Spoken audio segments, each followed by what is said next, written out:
আজকে আমি দেখবো দুপুর বেলা বট গাছের নিচে ঘোরাঘুরি করলে সত্যি কি জিনে ধরে।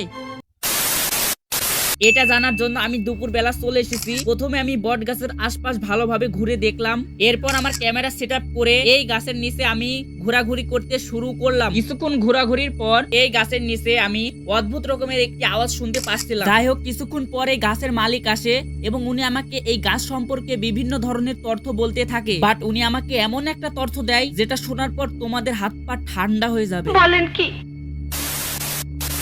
এই গাছের এই খড়ি জ্বালানি পর পরই ওইটা হয়ে আরো গড়ি গেল। উনি যাওয়ার সময় আমাকে এখানে একা থাকতে মানা করে দেয়।